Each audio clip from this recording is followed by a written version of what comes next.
Hi, and welcome to this episode of I've Got This Kid. I'm your host, Cherina Williams, licensed speech and language pathologist, homeschooling mom of two zany kids. That's my best descriptor this week for these people.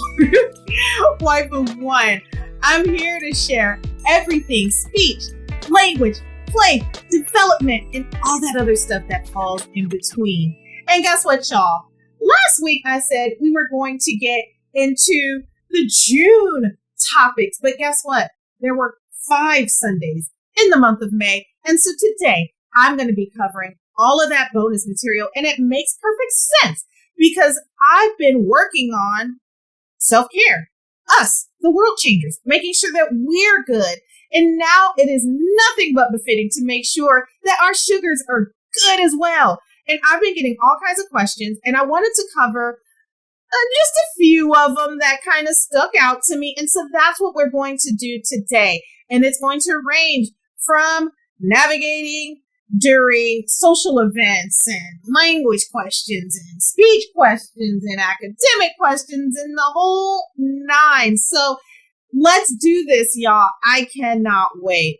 So question number 1 came from a parent of a toddler who's maybe around 26 months. Now, mind you guys, I'm not giving names, pronouns, none of that stuff, because I like to keep everyone protected. And that way you can feel like you have a safe space to send your questions in without wondering, is all your business going to be out in the street and are people going to be able to find you? None of that's going to happen here. So you're going to hear me using a lot of they or this and maybe a very general age, but just know that every question is going to be tailored to toddlers, because that's most of the questions that I get, because guess what? I love my little sugars, and that's who I see most of the time. So this is from different parents from different places who are asking this stuff. All right. So first question, navigating social events. How do I navigate taking my sugar to social events? When I shush them, they become louder. And when I take them out of the environment or whatever it is that we're doing, they make a scene. What can I do? Oh my gosh, world changer. That is not only a great question, but a question that we've all been there. This is with a typically developing child or atypically developing child. Like if you have a sugar, at some point they are going to challenge what we consider is appropriate for social standards, and culturally that changes. All of those things change, but we can set ourselves up to have a few things in place and in mind when we're teaching this stuff. So it's pretty normal for toddlers at this point to challenge you guys, to challenge parents, to challenge world changers. Why? Because they're still trying to figure things out. And so it's natural for you to get the response of a louder response when you go, shh. Even when you go, shh, think about it. That is one of the loudest ways that you can hush somebody up. And not only that, everybody can hear. If it's in an extremely quiet place, everybody is seriously going to hear that shh, just because of the nature of that sound. So that would be the first thing I would do, would be to kind of take away using shh when trying to quiet sugar, and maybe ask sugar, quiet voice, please. Everybody around us is using quiet voice. Let's use quiet voice. If they're not using the quiet voice, or they get louder, or they keep talking, or they keep talking over you, or they make a scene, that's when you can give them the language of what's going to happen. If you keep talking loud, I'm going to take you out. If you're loud, we go. And you give them that option. So instead of just like pulling them away or trying to shush them or trying to negotiate with them in a very particular moment, because remember, in quiet places or in social places, in certain scenarios, everybody can hear. Pss, pss, pss, pss. And so you want to err on the side of caution, and sugar knows at this age and at this point, they still feel your emotions. So if you're feeling a little bit embarrassed, guess what they're going to do? Embarrass you a little bit more. And so again, this just goes back to lay down what you expect from them, but in a way that they can understand it without using the shh. Because I've even heard little sugars come back to the parent and be like, shh. like shit to you. And then it becomes a shushing match. So you don't want to do that. The goal is to de-escalate while modeling what it looks like to be in this social scenario. Or you can even tell them if they're a talker and they don't quite understand what the point is or what they should be doing in that moment, you can give them a direct statement, quiet voice. All done talking, quiet voice. And that's when you really want to be direct with them and tell them what you expect from them. So that way you're not taking them out and then it doesn't become a habitual thing, because then guess what? You put yourself at risk for a world changer. If you're in a social situation and sugar doesn't want to be there, then guess what they're going to do? They're going to behave their way out of it to where you have to take them out the room. So you just want to find a way to where you're able to keep them there, keep them quiet, and find that direct language that works for you guys and that's fitting for you guys to make sure that they are hanging in there and that you're hanging in there. Breathe it out. Don't stress out, because as soon as your shoulders start going like this, guess what? It's going to fall apart.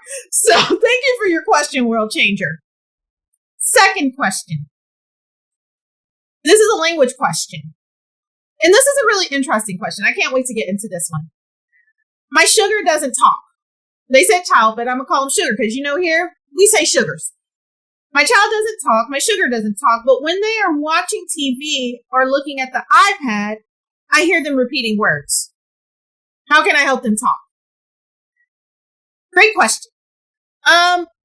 So generals, let's just put it out there.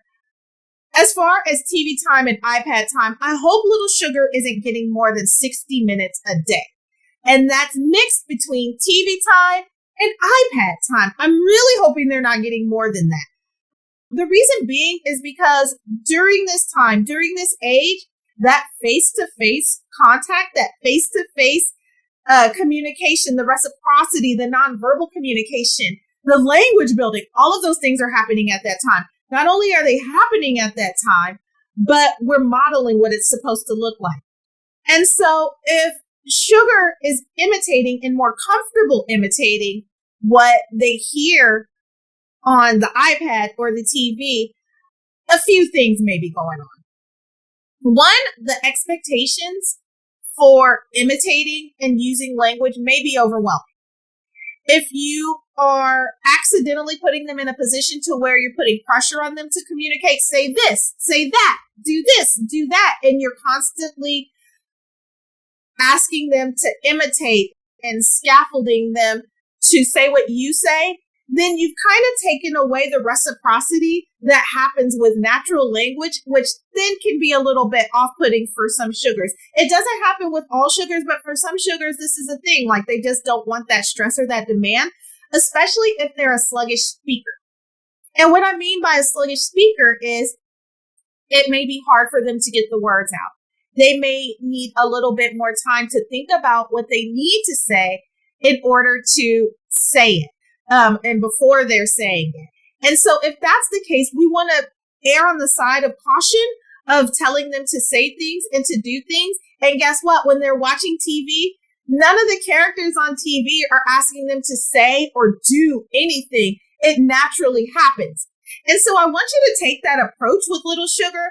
Next time you're communicating with them, try not to put the pressure on them when communicating, but just naturally give them the chance to respond back or to even communicate with you, and try not to guess at what they want. Let them speak for themselves. Even if it's not 100% clear, but you understood the gist of it, then let them do that. Give them the word back or the words back so that way they can hear it. And if it wasn't 100% clear, then you're providing that verbal model for them that's going to help them in the future. The other thing I was thinking about when I saw this is that it's really important. And I'm going to say this like in a way to where I want you to hear me, but I want to be sensitive to how I say this.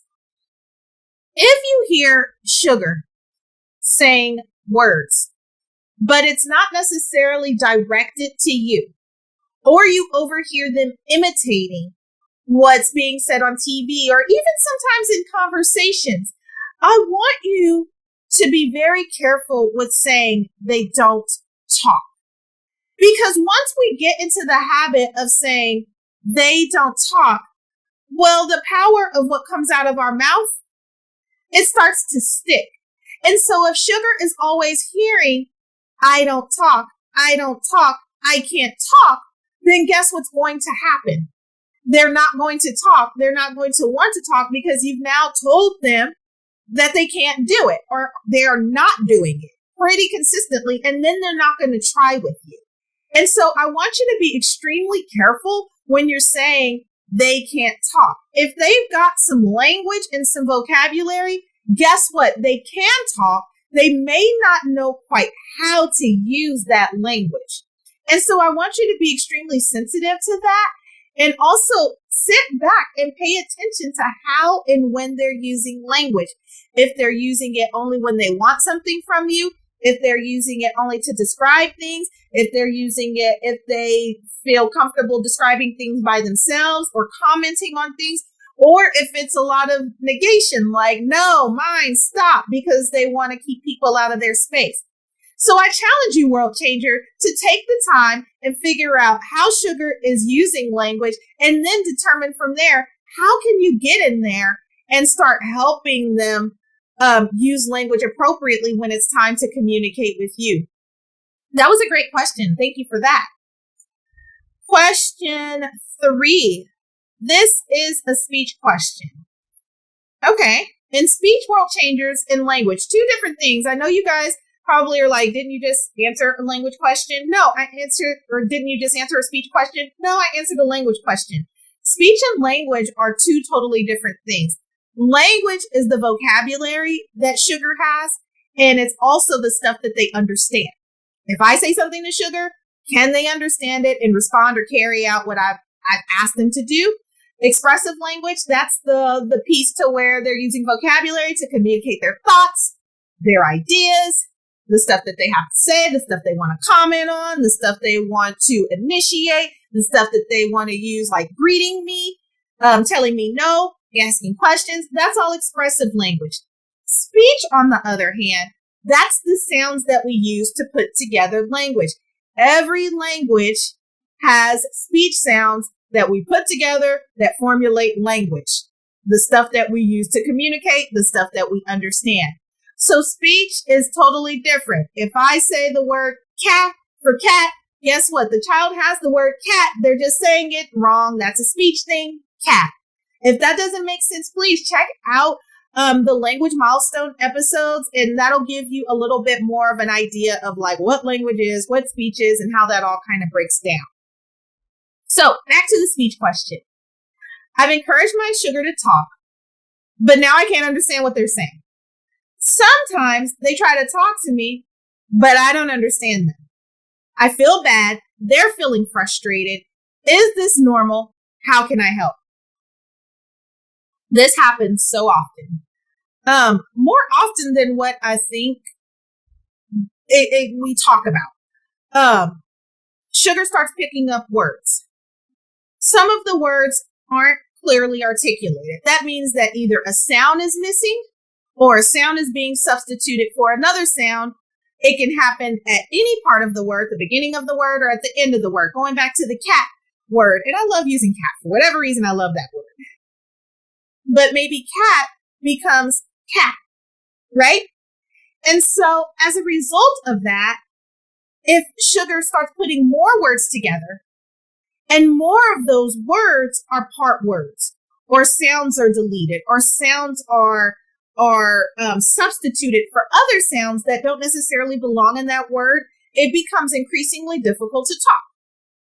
And so in this case, world changer, I can totally empathize for what you're going through because you've gone through the trouble of encouraging your sugar to talk. Now sugar's talking, but you can't understand what they're saying. And they're frustrated because you don't understand them. And they're like, hey, I'm doing what you told me to do. But on the other hand, you're like, hey, I asked you to do this thing and I don't even know what you're telling me. And now we're just like, ah.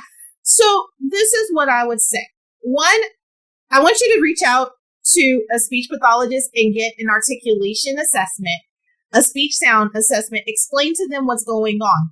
Sugar's talking. I can't understand them. They're trying to use language. I just don't understand their speech.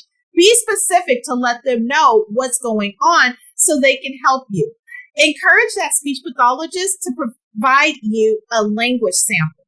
A language sample is simply when they take the words and they write them down the way that Sugar is saying them. Not necessarily the language, but the way that they're using their speech. Because what you need, World Changer, is to understand their speech pattern and understand how they're putting together their speech for language purposes, right? And so they are speaking, they are trying to use language, it's just not quite understandable. In the meantime, before you get there, what I want you to do is start asking Sugar to show you. When they tell you the words, show you. Have them show you what it is that they're getting at. Because Sugar at this age should be super motivated to show you whatever it is that they want before you guys get to meltdown mode.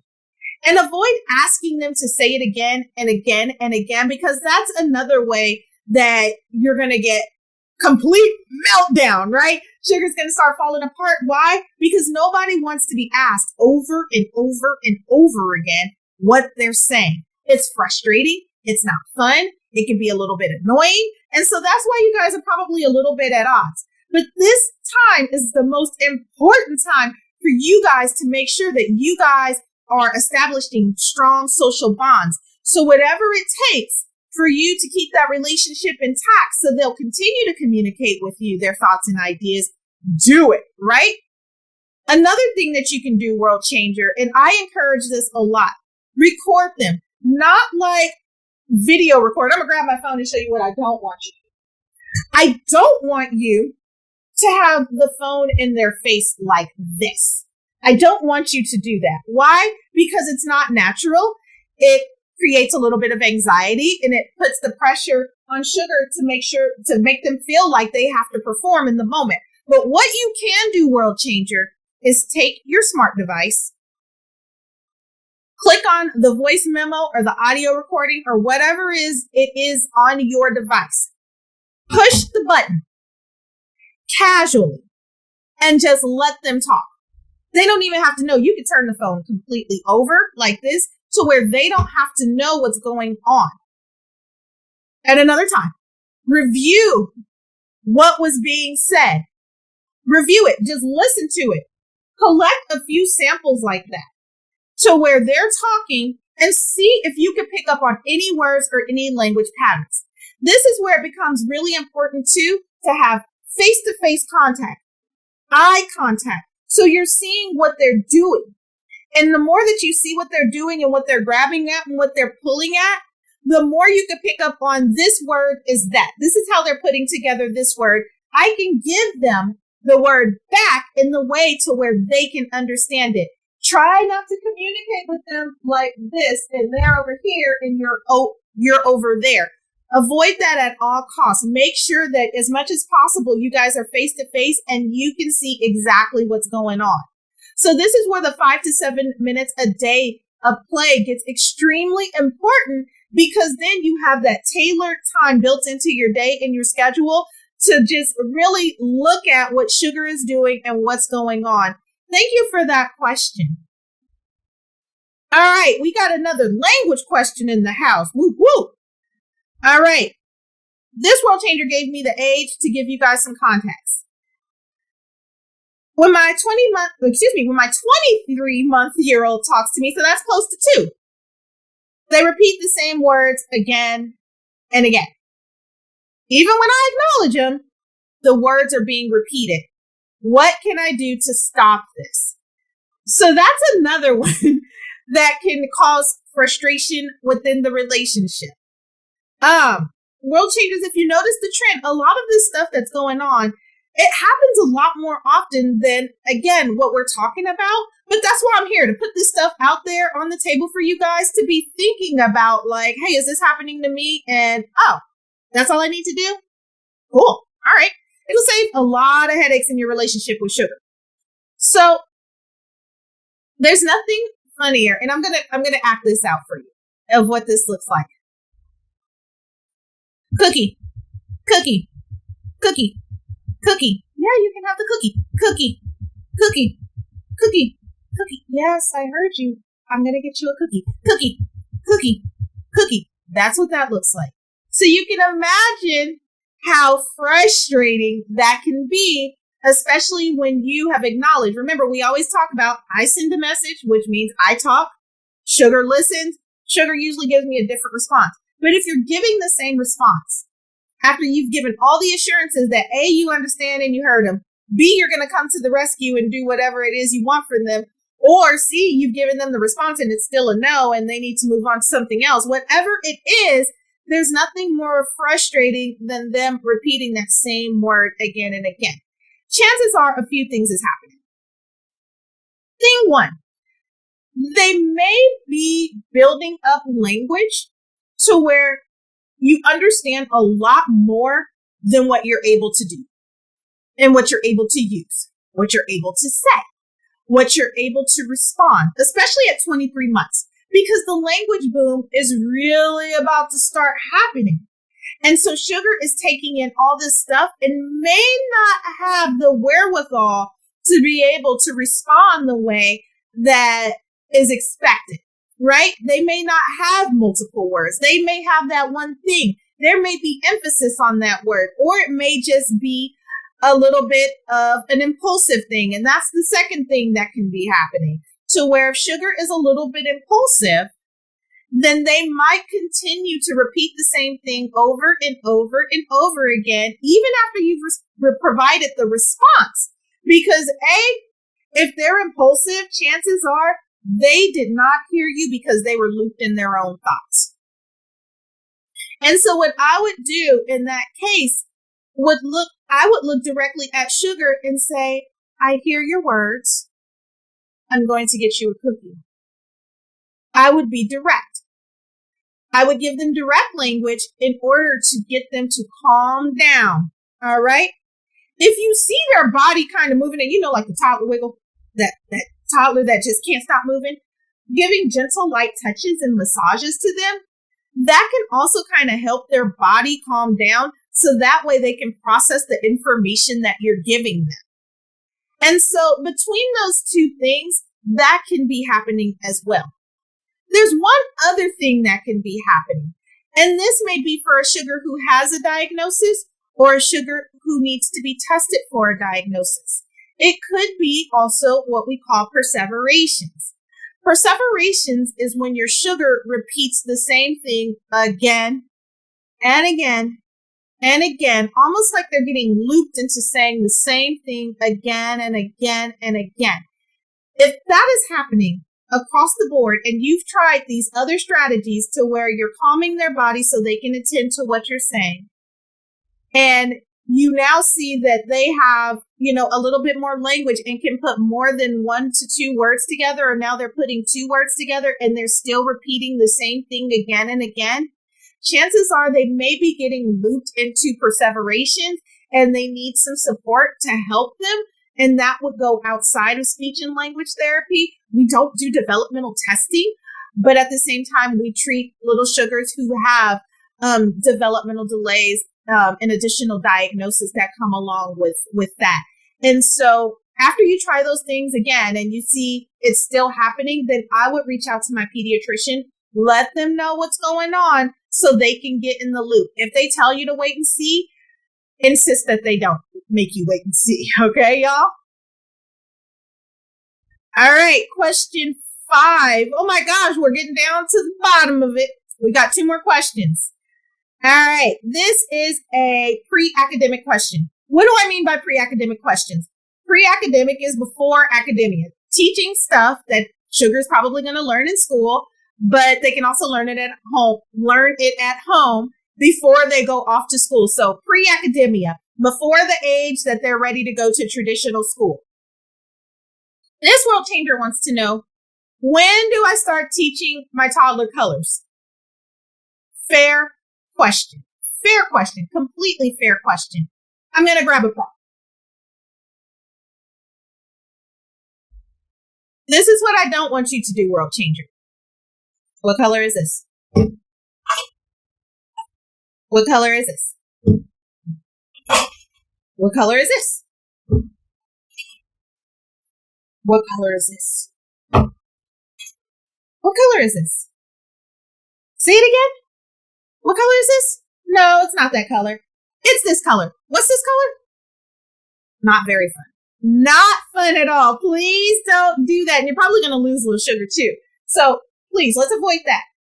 When can you start teaching them colors? As soon as you start talking to them. Let's change up. Instead of asking, what color is this? I can take out a piece of paper. And I can say something to the effect of, oop, I've got green. I've got a green marker, and here is a purple marker for you. You give it to sugar. Mommy made a green dot. Ooh, I love your purple dot. Oh my gosh, that is a very cool purple dot. And you see this is all totally written on, but don't worry about that. The gist of it is that we want to do things in a way to where we're teaching the information without drilling for the information. Drill play is not fun. And think about it like this, or drill learning is not fun. Think about it like this. It's much more meaningful and much more impactful if I wake up in the morning and during our morning routine, I say to you, hey, sugar, I've got on my black shirt. You're going to wear your blue shirt today. Let's put on your red socks and your green hat. Chances are, if they're hearing that over and over and over and over and over again, then it's going to be so much more meaningful and impactful because now they've made a connection with it. Now they've connected to this information, and this information makes sense to their world. So when it's time for them to start using language, guess what? It's going to come natural for them to say and to distinguish the difference between the red and the blue. What color crayon do you want to color with, little sugar? Green one, orange one, red one. And you're more likely to get a response in that way versus drilling. And it also takes the pressure off of you feeling like I'm an awful teacher because they didn't get it the first 50 times. It doesn't make you an awful teacher. But if you're talking about it and you're making it meaningful, then they're probably going to get that information a lot faster and in a lot more of a fun way, and in a way to where you guys are able to connect a little bit more. They're more willing to hang out with you a little bit longer, because think about this too, world changer. If you're drilling for information, and imagine I'm drilling with cards or drilling with markers or drilling with whatever puzzle pieces, whatever I'm drilling with. If sugar is out of there after 30 seconds, then guess what? That means 30 seconds is the longest they're going to attend to that thing, which means that if I keep reinforcing that, then now I'm impacting their attention and their focus. But if I'm sitting down and I'm doing with them and I'm talking about things with them and it's fun for them and it's fun for me, because I can say, I'm going to put the square in, I'm going to put the red square in, it's your turn, you put the green one in, or you tell me what you're going to put in. That's when we connect. It's interactive, it's fun. They like that a lot more. I like it a lot more. And chances are, world changer, you'll probably like it a lot more that way. So I would say start teaching colors, but just make sure that it's in a way that's fun and meaningful and impactful and something that you can incorporate throughout the day. You can be out on the road and be talking about car colors or car shapes for that matter. Cars have so many shapes. Oh my gosh, that car looks so square. Now you're building up their imagination. And so by doing it that way, you're expanding so much more than what they would be getting if you're just asking for concrete information. And the teachers are going to love you all the more for it when it's time for them to go to school, because guess what? Sugar now can describe. That's going to be huge when it's time for them to start reading and writing, because now they've had that expanded vocabulary because they've been talking to you and you've been talking to them. And when it's time to put that onto paper and to read about it and to write about it, they're already going to be a step ahead of the game. Thanks for that question. Now, one more thing about that too that I want to add. Yes, I am ranting about this one a little bit. Bear in mind for my sugars who are neurodivergent or may have gaps in milestones, maybe Sugar was born with something to where we know that learning may take a little bit more time. That is a great way, building it into our everyday language to ensure that we're giving them multiple opportunities to master that same information without feeling like, oh my gosh, my sugar may not be getting this information. They may not be able to learn this way. They may not be able to do that. Make it fun for them. It's all in what you make it, and don't limit sugar. Just keep tugging at it, pulling at it, and insisting that it happens. Have fun with that, world changers. I'd love to hear your strategies. Final question of the day. Dun, dun, dun, dun. This is the curtain call. This is a pragmatic question. A pragmatic question has to do with social skills, social engagement, how I communicate and interact with the world around me. My sugar always argues with me. If I tell him to do something, he replies, I don't listen, or no. It is starting to impact my relationship with my spouse because we have very different parenting styles. What can I do? So, world changers, this one is near and dear to my heart because language is such an important thing. Social language is how we get by. The words that we send to each other, the messages that we send to each other. Not only does it impact our relationships with our spouses, but it impacts our relationship with our sugars around us. And because we're the first models, whatever they're going to get from home is what they're going to take out into the community. And so some time ago, I did an episode called The United Front, or A United Front. World Changer, I encourage you and your spouse to listen to that episode. But to answer the question today, my response to my sugar dictates how they're going to respond to me. If I am defensive or short, and everybody, world changers, everybody has a day to where it's just not a great day. Like last week was a week, and I was probably a little bit more short than what I normally am, but it's not my norm. And my sugars know that, and we talk through those kinds of days. But in this case, if this has become the norm to where the responses are always short, or now we're going tit for tat, or we're always at each other's necks, then it's time for the world changer to check what we're modeling rather than saying my sugar does this or my sugar does that. Because sugar is learning from us. And granted, there are some cases where sugar just comes with some behaviors that are not typical for dad or mom. And that happens. And so I'm not placing any blame on anyone, but I'm saying that sometimes we have to check how we're responding. We have to check what we're modeling. Heck, we even have to check how we are communicating with our spouses. If we're communicating with our spouse and we're short, guess how sugar is going to pick up on that? Why? Because even if you as the world changer are 100% nice and sweet as pie towards sugar, they're watching what you're doing with dad. They're watching what you're doing with grandma. They're watching how you're communicating with the world around them. And that's what they're going to pick up on, and that's what they're going to do. And so it's important for you world changers to make sure that you and your parenting partner get on the same page. Even if you don't agree on everything, I'm yet to find the couple that agrees on everything. Even the split up couple, I'm yet to find the family that just agrees on everything. It's impossible, right? But we can agree to disagree sometimes. And in our agreeing to disagree, that doesn't mean we have to be disrespectful or throw low blows or do things that are demeaning or humiliating or even dismissive towards another person's feelings. So we just want to watch what we're modeling. So this is what I would do. Back to the original question, because your question really was about what can I do when my sugar always argues with me? I would say eject yourself out of the conversation.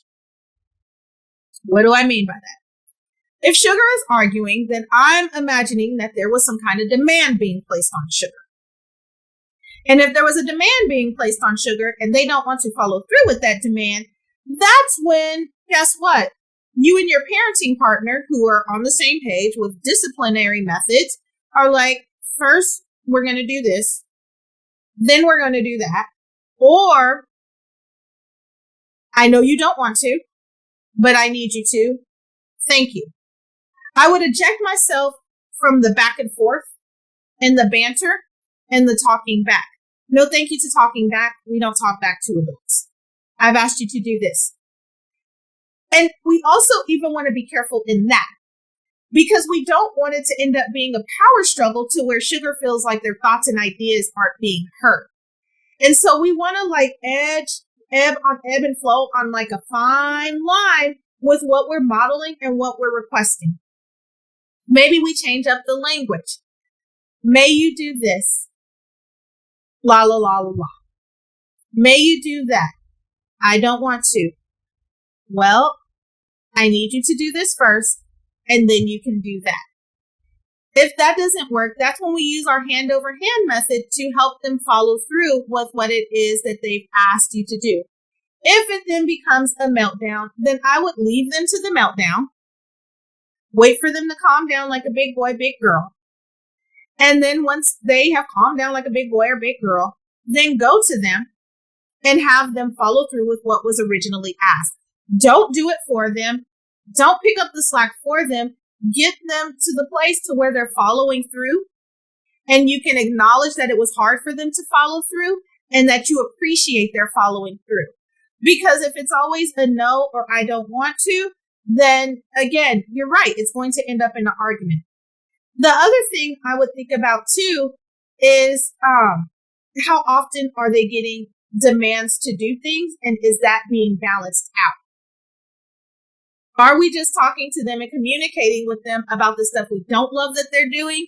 Or are we communicating with them about everything, about their day, about their thoughts, about their ideas? Are we only directing them and like redirecting them and getting frustrated at them? Like, how are we communicating our thoughts and ideas to them? How are we articulating to them? How is dad articulating to them? Just be very careful with that. But I would say, I would get myself out of that argument by saying, I asked you to do it. I need you to do it. That's that. Don't let them deflect. Don't let them get away. Get yourself out of the conversation soon as they try to go back and forth with you and say, and just continue to reinforce that this is what I've asked you to do. This is what I've asked you to do. And sugars are smart. They will try to deflect and talk about something else. They will try to behave and do something else, and they'll try to do everything they can to get out of that moment. I would just say, stay firm, stay consistent, whatever your disciplinary strategy is. Like if it just escalates to that, then enact that, right? But don't also be so punitive to the point to where Sugar is feeling like I'm only being punished. I hope that makes sense. If you need some follow-up information about that, do not hesitate to email me.